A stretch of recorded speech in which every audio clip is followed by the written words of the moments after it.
Jasmine Carter woke up that morning thinking it would be just another ordinary day. The sun was shining softly through the blinds of her small apartment, and the city outside was waking up with its usual rhythm. Birds chirped faintly in the distance while the hum of traffic grew louder by the minute. She stretched lazily on her bed and smiled at the thought of finally having time for herself later that evening.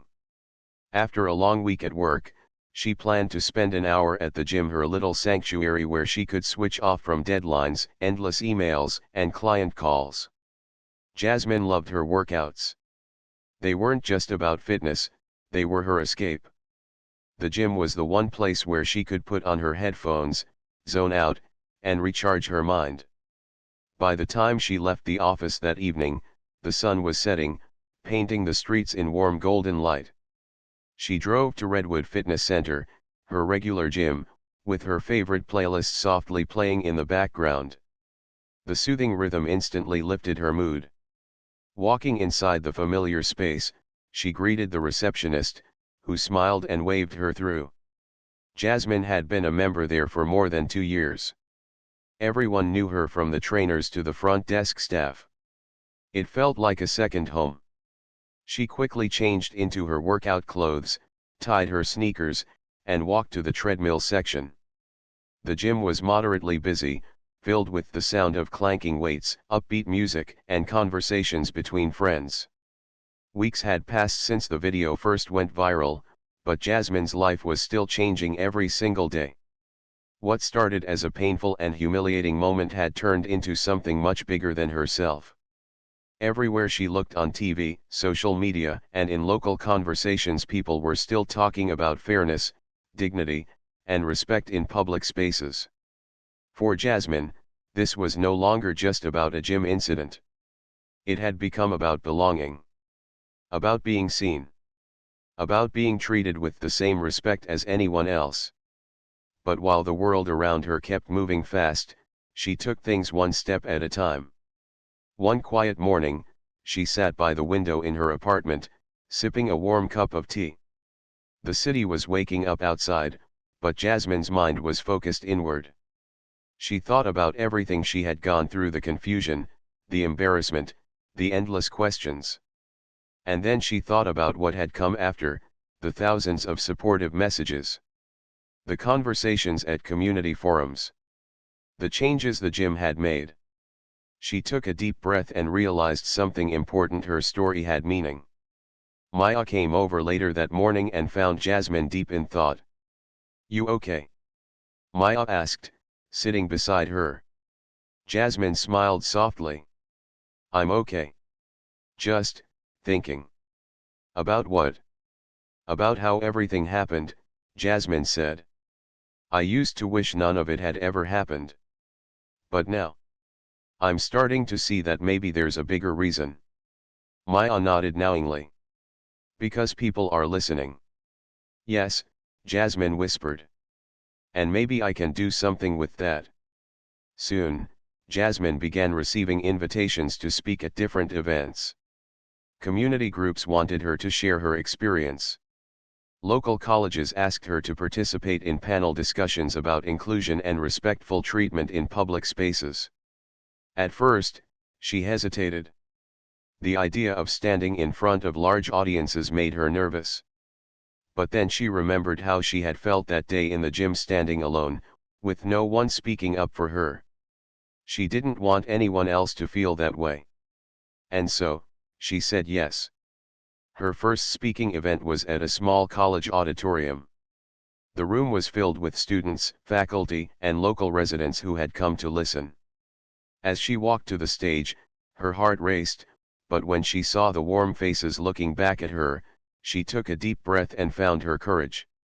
"I never expected to be standing here," she began softly, her voice calm but steady. "I never thought my story would reach so many people. But if sharing what happened to me can help someone else feel seen, then it's worth it." She spoke about the importance of being treated fairly, about how simple kindness could make all the difference, and about how painful it felt to be questioned when you've done nothing wrong. By the time she finished, the room erupted in applause. People lined up afterward to thank her, many sharing their own experiences quietly. Walking out of that auditorium, Jasmine felt something she hadn't felt in weeks: peace. From then on, she became more involved in community work. She partnered with local advocacy groups to help create workshops on respectful communication and bias awareness. She attended meetings with city officials, suggesting better policies for public spaces. Her story inspired gyms, libraries, and community centers across the region to review their policies. Training programs were introduced for staff to handle misunderstandings respectfully and without causing unnecessary embarrassment. Everywhere she went, people recognized her not just as the woman from the viral video, but as someone who turned an uncomfortable experience into a force for change. One afternoon, Jasmine received an unexpected email. It was from the manager of Redwood Fitness Center, the same gym where it all began. The email read, "Dear Miss Carter, we'd like to personally invite you to meet with our team to discuss the changes we've made since the incident. Your experience inspired us to improve, and we'd be honored if you would visit and see the work we've done." Jasmine hesitated before replying. Part of her wasn't sure she wanted to go back. The gym had been her safe space once, but now it carried memories she wasn't sure she was ready to face. She called Maya for advice. "Do you think I should go?" Jasmine asked. Maya thought for a moment. "I think you should, Jas. Not for them, for yourself. Go see the change you inspired." After a long pause, Jasmine agreed. When she walked into Redwood Fitness Center again weeks later, it felt different. The staff greeted her warmly. Posters around the gym displayed new policies about member rights, anti-discrimination standards, and respectful treatment. The manager gave her a tour, explaining all the updates they had made: new staff training, clearer procedures, and a dedicated system for resolving complaints privately. Jasmine listened quietly, taking it all in. At the end of the tour, the manager turned to her and said softly, "We're sorry, Miss Carter. Truly. We learned a lot from what happened. Thank you for helping us do better." Jasmine nodded, her heart lighter than she expected. "I appreciate that," she replied. Walking out of the gym that day, she felt something she hadn't felt since the incident: closure. But Jasmine's journey didn't stop there. Her story continued to inspire others across the country. More organizations invited her to speak. She started a small online platform where people could share their own experiences of unfair treatment and find support. What began as a painful personal moment had grown into a movement of awareness and change. Jasmine wasn't trying to be famous. She wasn't trying to lead a campaign. She simply wanted everyone to feel safe and respected, no matter where they were, no matter who they were. And because she spoke up, people began listening. One evening, Jasmine and Maya sat together on the rooftop of their favorite cafe, watching the city lights sparkle below. "You've come a long way, Jas," Maya said, smiling. "Remember the first night after the incident? You wanted to delete all your social media and hide." Jasmine laughed softly. "I remember. I thought if I ignored it, maybe it would all go away." "And now?" Maya asked. "Now," Jasmine paused, looking out at the skyline. "Now I see that sometimes, when life puts you in an uncomfortable situation, it's because there's something bigger waiting on the other side." Maya nodded, squeezing her hand. "I'm proud of you." Jasmine smiled, a soft warmth spreading through her chest. "I'm proud of us," she said quietly. "Because this isn't just my story anymore. It belongs to everyone who's ever felt unseen." Months later, Jasmine attended a large community conference where hundreds of people gathered to discuss fairness, respect, and inclusivity. As she walked on stage, the audience rose to their feet, applauding warmly. She took the microphone and looked out at the sea of faces, people of all backgrounds, united by a common belief that everyone deserves dignity. "I used to think this was just about me," she said, her voice steady and full of hope. but I've learned that one person's story can spark change for many. What happened to me opened doors for conversations we needed to have. And together, we've started something bigger than all of us." The applause was thunderous, but Jasmine's heart was calm. Because in that moment, she knew something with absolute certainty: she had turned her pain into purpose. Her journey, the fear, the humiliation, the uncertainty, had led to something beautiful. And for the first time in a long time, Jasmine felt completely at peace. Jasmine started her warm-up, jogging at an easy pace. As she ran, her mind drifted. The next few days passed in a blur for Jasmine. Every time she opened her phone, there were more notifications, more messages, and more headlines about what had happened at the gym. What started as a short video recorded by a stranger had now grown into something far bigger than she had imagined. National news outlets were talking about it. Morning shows debated the incident, panel discussions broke it down frame by frame, and social media platforms were flooded with opinions. The hashtag Justice for Jasmine had gone from trending locally to trending nationally. At first, Jasmine felt overwhelmed. She never wanted this kind of attention. She was a quiet person, someone who preferred staying in the background. Now, people everywhere seemed to know her name. But as the days passed, something inside her began to shift. She started noticing that the conversations weren't just about her anymore. They were about fairness, dignity, and respect. People were sharing their own experiences of being questioned, judged, or treated differently in spaces where they had every right to be. Messages came from all over the country, from college students, parents, teachers, and even other gym-goers who had faced similar situations. One message read, "Jasmine, I saw your video and your interview. I went through something similar last year, and seeing you handle it so calmly gave me courage." Another said, "Thank you for speaking up. You're helping people like me feel seen." Reading these messages was emotional for Jasmine. It was strange, but comforting, to realize she wasn't alone. Meanwhile, the pressure on Redwood Fitness Center was growing rapidly.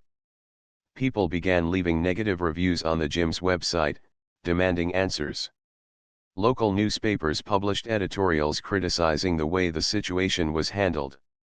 Customers canceled their memberships, calling for accountability. Eventually, the gym's management released a longer statement: "We deeply regret the experience Ms. Carter had at our facility. Redwood Fitness is committed to creating a safe and respectful environment for all members. We are reviewing our policies and working closely with our staff to ensure an incident like this never happens again." For the first time, Jasmine's name was mentioned publicly in their statement. She read it twice, unsure how to feel.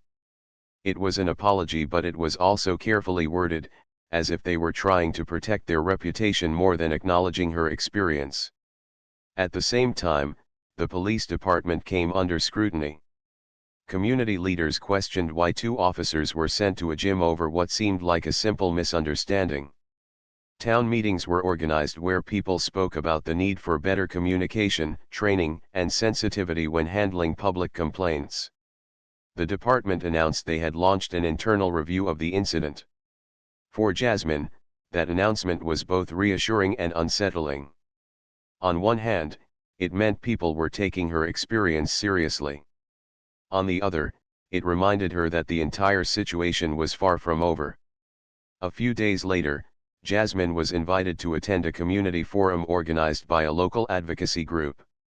At first, she hesitated. She wasn't sure she wanted to stand in front of strangers and relieve what had happened. But Maya encouraged her. "You don't have to make a big speech," Maya said gently over the phone. "Just go, listen, and if you feel comfortable, share your experience. People want to hear your voice." After thinking about it, Jasmine agreed. The forum took place at a small community center. When Jasmine arrived, she was surprised to see how many people were there. Dozens of chairs filled the room, and people of all ages sat quietly, waiting for the discussion to begin. Community leaders, local residents, and members of different advocacy groups had gathered to talk about fairness and respect in public spaces. At first, Jasmine stayed in the back, listening quietly.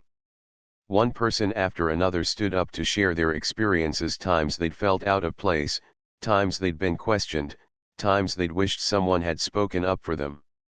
As Jasmine listened, her chest tightened. Each story felt familiar. Each person's experience echoed the confusion and discomfort she'd felt that day at the gym. Finally, when the moderator invited her to speak, Jasmine hesitated but slowly walked up to the microphone. She took a deep breath and looked at the audience. "I didn't plan on being here," she began softly, her voice steady but quiet. "I didn't plan on being in the middle of any of this. I just went to the gym that day to work out. That's all." She paused, her hands lightly gripping the edge of the podium. "I've been a member there for years. I scanned my card at the front desk like I always do. And then, suddenly, I was being questioned, and recorded, in front of everyone." The room was silent. "I remember standing there," she continued, "hearing whispers around me, and wondering if people thought I didn't belong there. It was embarrassing. I felt small. I felt exposed." Her voice wavered slightly, but she took another deep breath and steadied herself. "But then, the video came out. And I started seeing messages from people all over, people I've never met, who said they understood how I felt. That changed something for me." She looked up, meeting the audience's gaze. "This isn't just my story anymore. It's about making sure no one else has to feel that way. It's about creating spaces where everyone feels safe and respected." When she stepped away from the microphone, the room erupted in gentle applause. After the forum, several people came up to thank her for speaking. Some shared their own stories quietly, while others simply hugged her and told her to stay strong. For the first time since the incident, Jasmine felt like her voice mattered. But even as she began finding strength in her story, the attention continued to grow. National organizations reached out, asking if she would participate in discussions about fairness and inclusivity. Journalists called, wanting longer interviews. Advocacy groups offered legal advice and support. Jasmine started to realize she had a choice: she could either retreat from the spotlight or use it to help create change. And deep down, she knew which path she was leaning toward. Meanwhile, the gym announced several new measures. They introduced anti-bias training for staff, updated their policies on handling member disputes, and promised better communication with customers. The police department also released a follow-up statement: "We are committed to ensuring respectful and fair treatment for all community members. Our officers are undergoing additional training focused on communication and de-escalation." These changes didn't erase what had happened, but they were a step forward. And for Jasmine, that mattered. One evening, as Jasmine sat on her balcony watching the city lights, Maya joined her. The cool breeze brushed past them as they sipped tea quietly. "You know," Maya said softly, "you've handled all of this with so much strength." Jasmine smiled faintly. "I don't always feel strong." "That's the thing," Maya replied, "real strength doesn't always feel like strength. Sometimes it's just choosing to keep showing up." Jasmine thought about that for a moment, her gaze drifting toward the horizon. Maybe Maya was right. Maybe showing up for herself, for others, for her community was exactly what she was meant to do. And deep down, Jasmine knew the journey wasn't over yet. Because soon, the story would take an even bigger turn. The video wasn't just sparking conversations anymore, it was inspiring action. And Jasmine was becoming a voice for something greater than she had ever imagined. Jasmine decided to return to the gym, hoping to leave the strange incident behind her. She told herself it had just been a misunderstanding, maybe someone had reported the wrong person by mistake. She wanted to focus on her workout and move on.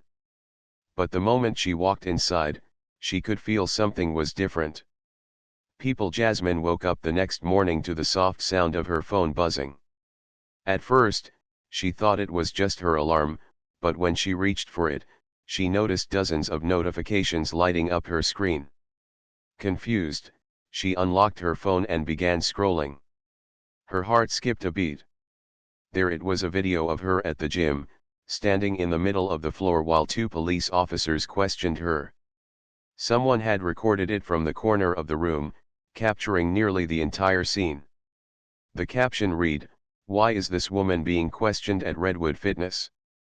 She's a member here." Jasmine sat up straight, her chest tightening as she watched herself on screen. In the video, she looked calm but uncomfortable, answering the officers' questions while people stood around watching. It was only about a minute long, but it was enough to show everything. She wasn't resisting, she wasn't angry, she was simply trying to explain herself.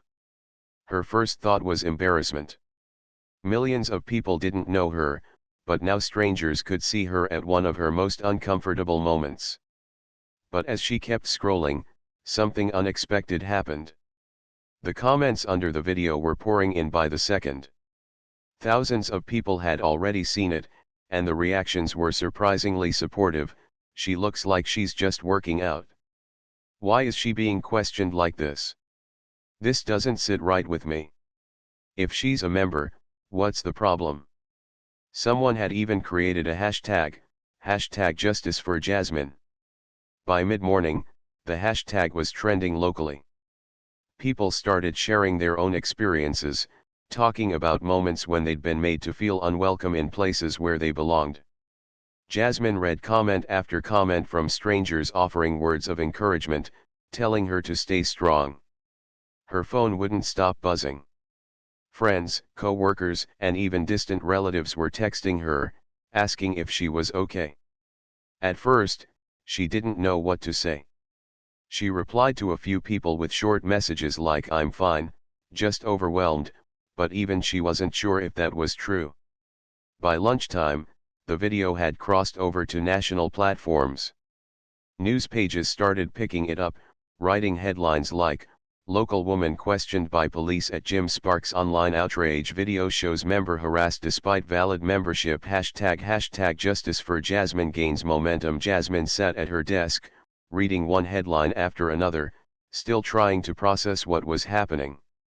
She hadn't spoken publicly about it yet, but the story was already spreading far beyond her control. Part of her wanted to hide, to stay off her phone and avoid seeing her name everywhere.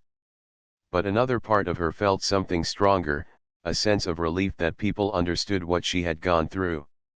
For the first time since the incident, she didn't feel completely alone.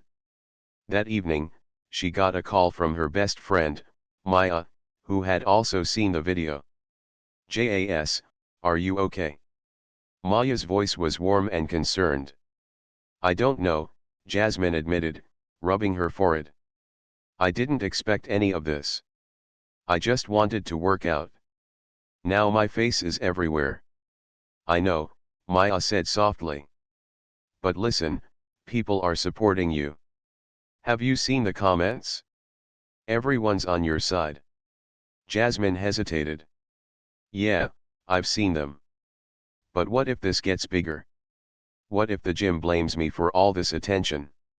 "Why would they blame you? You didn't do anything wrong," Maya said firmly. "You were polite. You showed them your membership. It's all on video." Jasmine sighed. I hate being in the spotlight. I never asked for this." "I get it," Maya said gently. "But maybe this isn't just about you anymore. People are talking because what happened wasn't fair. Maybe this can actually lead to change." Jasmine was quiet for a moment, considering her friend's words. The next day, journalists began reaching out to her.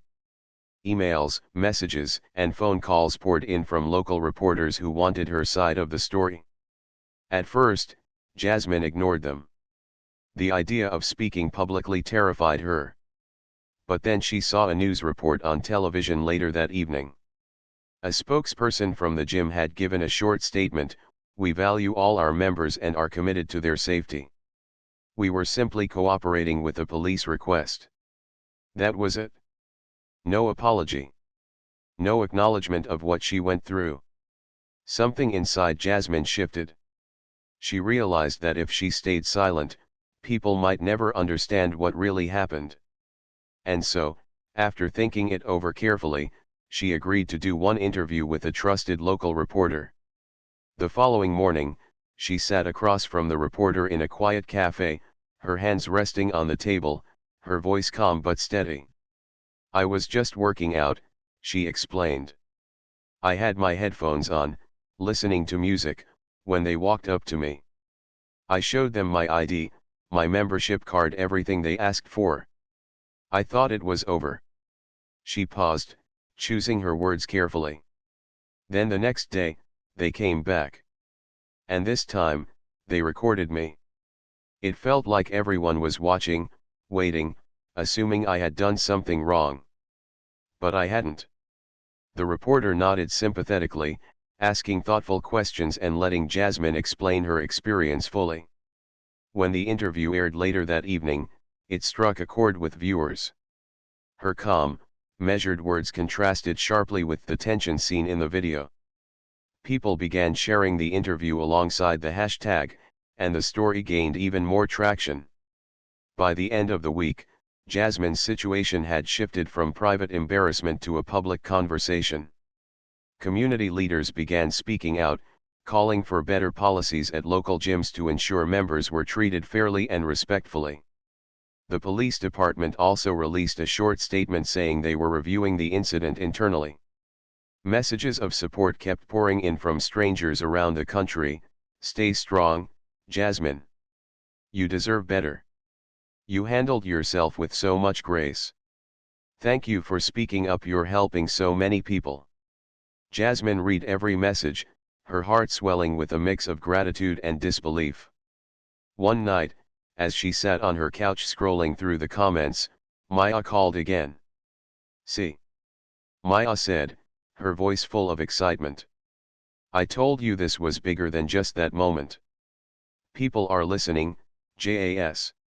Jasmine smiled softly. "I know. It still feels strange, though. I didn't ask for this attention." "I get that," Maya said, "but maybe it found you for a reason. Maybe your story is helping someone else feel less alone." Jasmine leaned back against the cushions, thinking about that. For the first time since the incident, she felt a small spark of hope. Maybe Maya was right. But while Jasmine was beginning to feel supported, the attention also meant pressure. Every day, more people expected her to speak, to lead, to represent something bigger than herself. She didn't know it yet, but this was just the beginning of an even bigger fight. Because soon, the video would reach national platforms, and conversations about fairness, respect, and accountability would grow louder than ever. And Jasmine, whether she was ready or not, would find herself right in the middle of it. Seemed to glance at her longer than usual. A few whispered quietly as she passed by, and though nobody said anything directly, she could sense the tension in the air. She ignored it, forcing a polite smile as she checked in at the front desk. The receptionist gave her a small nod but didn't make the usual cheerful conversation. Jasmine noticed it but said nothing. She changed into her gym clothes and headed straight to the treadmill, determined to stick to her routine. She put on her headphones and pressed play on her favorite playlist, trying to drown out the strange energy around her. For a while, it worked. She ran steadily, breathing deeply, focusing on her pace. The rhythmic sound of her shoes hitting the belt brought her comfort. But then, just 20 minutes into her workout, she noticed the same two officers from the previous night walk into the gym. Her heart sank. This time, they didn't approach quietly. The taller officer scanned the room before pointing in her direction. They walked straight toward her, their expression serious and unreadable.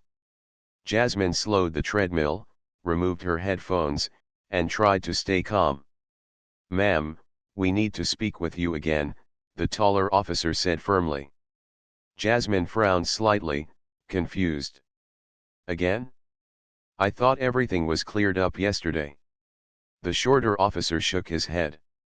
We're following up on the report. Please step off the treadmill. Her chest tightened. She could feel several pairs of eyes turning toward her. The gym seemed quieter now, though the background music still played faintly.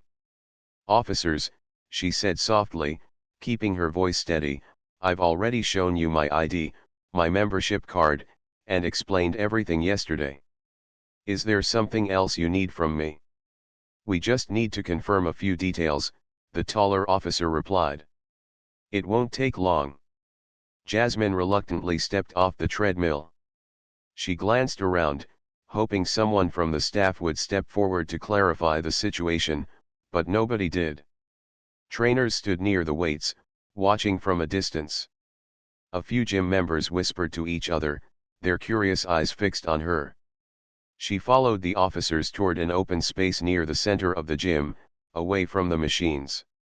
The entire area suddenly felt like a stage, and she was at the center of it. The taller officer pulled out a small device clipped to his vest and pressed a button. A soft beep confirmed it was recording. Jasmine froze for a moment. You're recording me? Yes, ma'am, the officer said calmly. This is for documentation purposes. Her throat went dry. She had done nothing wrong, yet now there would be a video of her being questioned in front of everyone. May I ask why this is necessary? She asked carefully. It's just procedure, the shorter officer replied. We received another call today about suspicious activity. We need to make sure everything is in order. Jasmine blinked, confused. Suspicious activity? I've been running on a treadmill. That's all I've done.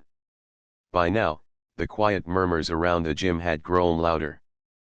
People were gathering in small groups, some holding their phones as if they were tempted to record. Jasmine took a deep breath, trying to remain calm. Officers, I'm happy to cooperate, but I would appreciate it if we could speak privately, she said softly. The taller officer shook his head.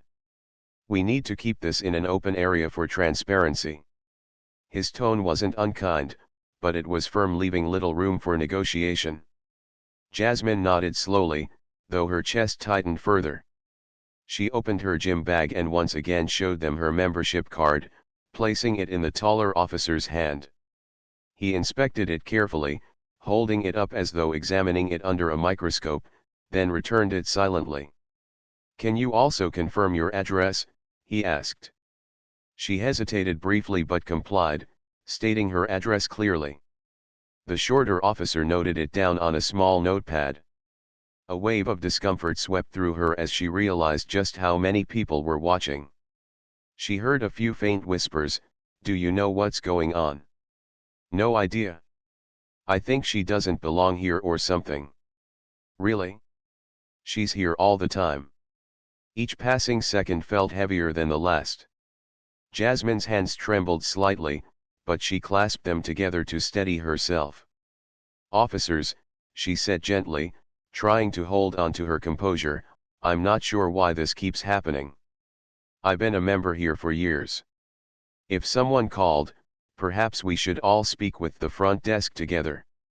The taller officer glanced at his partner before responding, we already spoke with the staff.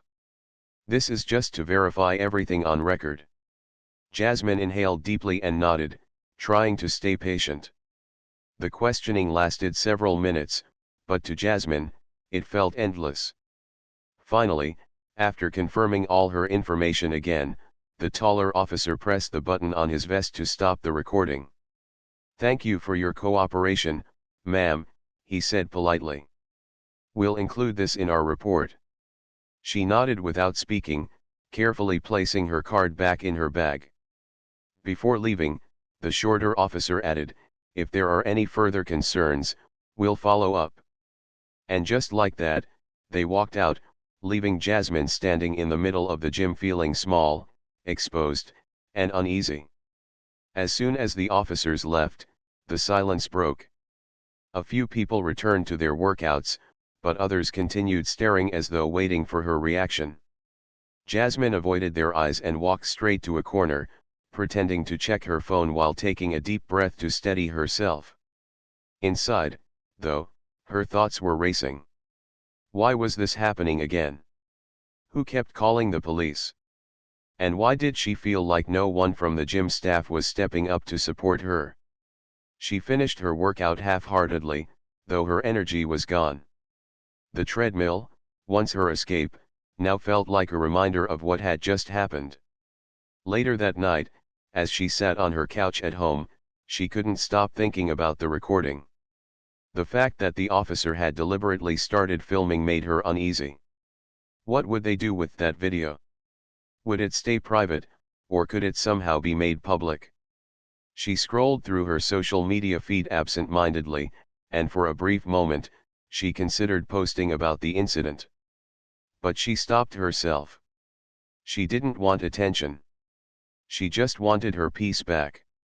Unbeknownst to Jasmine, someone else at the gym had already uploaded a short clip of the questioning. By the next morning, whispers about the incident at Redwood Fitness Center had begun spreading online. A few comments speculated about what happened, while others defended Jasmine, pointing out that she was a well-known regular at the gym. Jasmine didn't know it yet, but this video and what it revealed was about to change everything. What had started as a humiliating moment would soon spark something much bigger than she could have imagined. She thought about the weekend plans with her friends, the movie night they had scheduled, and the new restaurant she wanted to try. Everything felt calm, ordinary, and safe. But that peace wouldn't last for long. About 20 minutes into her workout, Jasmine noticed two men in uniform walk into the gym. At first, she didn't pay much attention. Police officers occasionally visited public spaces, and it wasn't unusual to see them around. But soon, she realized they weren't there for a routine check. The two officers looked around the gym and then walked directly toward her. Jasmine's jog slowed to a stop as she pulled out her earbuds, confused but polite. "Good evening, officers," she said, slightly out of breath from her run. One of them, a tall officer with short blonde hair, gave her a brief nod but didn't smile. "Ma'am, we need to ask you a few questions." Jasmine blinked, puzzled. "Questions? About what?" The second officer, shorter and stockier, stepped forward. "We received a call about a suspicious individual in the gym. We need to confirm your identity." For a moment, Jasmine thought she had misheard him. "Suspicious individual? I'm just working out." She gave a small laugh, hoping there was some misunderstanding. But neither officer laughed back. "We need to see your ID," the taller officer said firmly. A few people nearby paused their workouts, pretending not to stare but obviously curious. Jasmine felt their eyes on her and took a deep breath, trying to stay calm. "My ID is in my locker," she said carefully. "But I'm a member here. I come almost every day." "That's fine," the stockier officer replied. "We'll walk with you." Jasmine hesitated, glancing around the gym for a moment, hoping someone from the staff would step in to explain. The receptionist, however, was busy on the phone. None of the trainers came over. It felt as though the entire gym had gone quiet except for the distant sound of weights dropping and music playing faintly in the background. She forced herself to stay composed. "All right," she said softly and stepped off the treadmill. The officers followed closely behind as she made her way toward the locker room. Inside, she retrieved her wallet and handed them her driver's license. One officer took it, looking it over carefully, while the other spoke into his radio in hushed tones. "Everything okay?" Jasmine asked, trying to keep her voice steady. "We just need to confirm something," the taller officer replied without making eye contact. Minutes passed, but they felt much longer. Jasmine stood there holding her water bottle tightly, aware that several other women in the locker room were watching silently. She couldn't understand what was happening. She had scanned her membership card at the front desk. Her name was in the system. She belonged here. Finally, the officer handed her ID back. "Do you have your membership card?" "Yes," she said quickly, pulling it from her wallet and showing it to him. He examined it, nodded slightly, and gave it back without comment. "Look," Jasmine said gently, forcing a polite tone, "I'm not sure why I was stopped. I've been a member here for years. Can someone explain what's going on?"